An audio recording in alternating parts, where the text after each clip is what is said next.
So over the past month or so, I have been struggling with some of my past vices. And so I wanted to talk about how God works through that and what it really looks like to be in a constant state of conversion and essentially what exactly has been going on with my life lately. So, first off, God sends signs. In the last few days, on Friday specifically, I had 3 stink bugs show up like out of nowhere. I haven't seen them in forever, and I've been struggling with a particular issue that is stinky. And in order to squish it, it would stink both literally and figuratively. And essentially what had happened in my life was about a week ago, on last week Saturday, I went to visit my brother's grave for the first time since he had passed away. Since we buried him on Black Friday of last year, and he had passed away 2 years ago. But I went to visit, and I went by myself, and on my way there, I ended up buying a pack of cigarettes. And cigarettes was something that I used to smoke. I smoked about a pack and a half a day for a year and a half when I was 20. And, I kind of smoked intermittently when I was 18, 19. And then finally by 21, I quit when I converted. And I got these, tattoos on my arm. I had committed to this new life. And, about a month ago, I had slipped up and smoked 1 cigarette, and I had actually gone, I've explained this tattoo in different videos, so it's patience, persistence, perfection, persevere, and prudence, but I actually went and I had semicolons added at the end of persevere, perfection, and prudence, just as a reminder to myself that even if I screw up, God is still, the sentence doesn't end. It's not like, oh, I made a mistake, I'm going to hell now. Like, I may as well just give up. I dropped my phone on the ground, so I may as well just stomp it till the screen is just shattered. Okay? Life goes on. Perseverance, God is still there to help pick us up. And then that next day, actually, that same weekend, I went and I ended up getting a compass added just to remind myself that even if I take a wrong turn, I'm still going to wind up where I'm supposed to be if I continue to push forward, if I continue to keep my eye on that perfection, on that progress that God has for me. So when I'm talking about signs, and I talk about the stink bug showing up in my life, we have to be open to the idea that God is going to communicate to us through what goes on around us. Those times when you go to church and that the priest or the pastor just is talking directly to you. That's a type of sign. But we have it also in our everyday language when someone cuts us off and we get irritated about it. What does that mean? And looking at our life as a metaphor, because that's how God is able to communicate through us through other people. And so we have to remain open to that.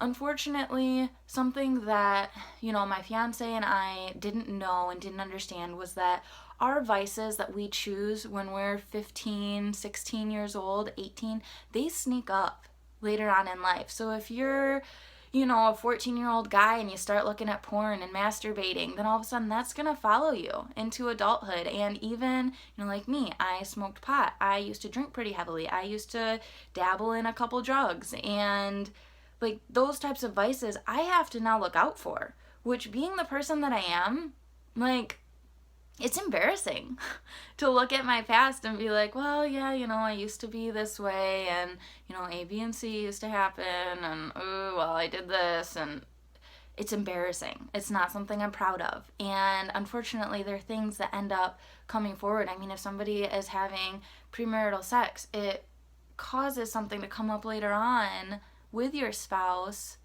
If it's somebody different, it comes up, and then all of a sudden it's, how do I truly be chaste? How can I, God intervenes and God helps, but those vices, they still are on a subconscious level. Somebody who struggled with heroin, that's not going to be a vice that resurfaces for me. It may be for them, but whatever our particular vices are, that's what's going to resurface for us.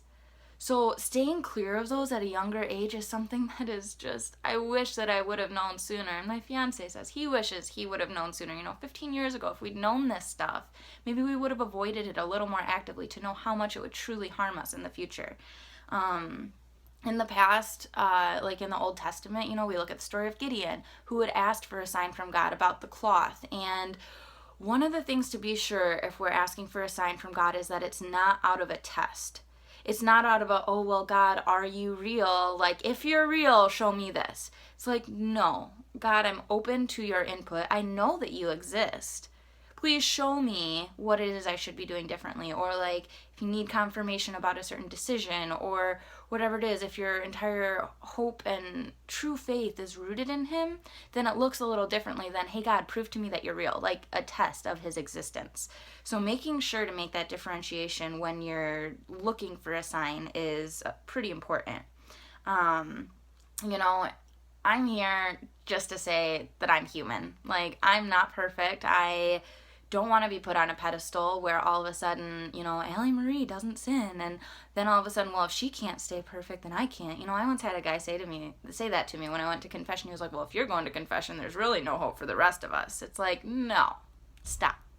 I have had my very fair share of, you know, falling far away from God and not even hardly believing in his existence.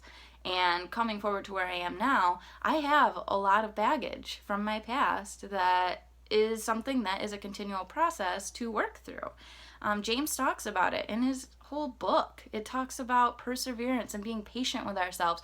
But if we do persevere, that it adds to that mature character that we can truly become who we were destined to be if we continue on this path to turn our passions into virtues. The Catechism, in paragraph 1772, it says the principal passions are love and hatred, desire and fear, joy, sadness, and anger. And passions refer to the affections or the emotions. So these principal passions, they can lead to either goodness or to evil. Each one. I mean, you can look at love and hatred. You can have a hatred for sin, which is good, or you can have hatred for a person, which would be inherently evil.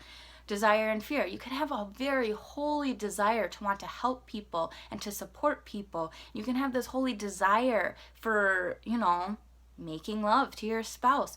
That exists. But then you can have desire for, you know, cocaine. You can have a very strong passion and desire to watch pornography. You can have these strong, passionate desires that end up being something totally not what God intended it to be used for. So identifying our vices and what we have struggled in the past, for me, has been a cleansing period. I know I'm not alone. I know that I'm not the only one that struggles with this. And like I said, I'm just willing to say I'm human. Like, yeah, I've screwed up. Yeah, I went and I smoked cigarettes and I wasn't supposed to. And yeah, some other stuff has shown up too. But it is what it is. And recognizing it, you know, going to confession. My fiance and I have a thing. Matthew Kelly does it, which is where we got it from. He and his wife go to confession every first Saturday of the month, and that is what my fiance and I have started doing. And it has completely redefined like how we are viewing how we're going forward, because since we're in that intimate relationship, we can talk about what we have confessed as well, and like, what are we struggling with? What are we attempting to grow in? How can I help him, and how can he help me in becoming that best version of ourselves? Like, how can we help each other in getting to heaven? How can we overcome these vices together, since now we're beginning to enter a life where we will be together, and we are going to be sharing those intimate details for the rest of our lives, as long as the Lord wills. So, you know, this weekend I found myself walking in circles, literally, and it felt very figurative for my life, and I was just walking in circles, and it's like, what am I doing? Why am I falling backward into this? You know, my fiance says, well, you're not going in circles, you're in a spiral, you know, and you're gonna start spiraling upwards. And it's, you know, it's that whole success chart, you know, people look at success as a straight line. It's not. It really isn't. It's that squiggly, backwards, up, down, but it's this ultimate progression upward. So bearing that in mind, be patient with yourself, but also identify what it is that you're struggling with, what you have struggled in the past, and God will work through that, and he will always remain faithful and provide you with a sign for how it is that you can move forward to be better. And I am praying there will be no more stink bugs, because I just want to squash that thing and just be done. So no more cigarettes for Allie Marie. I'm all done. So yeah, I hope that you guys are having a blessed week. Don't let the devil get you down, because we have something that is so much stronger than him, and we can keep moving forward and be good. So God bless. Have a very happy Sunday, and I'll see you again next week.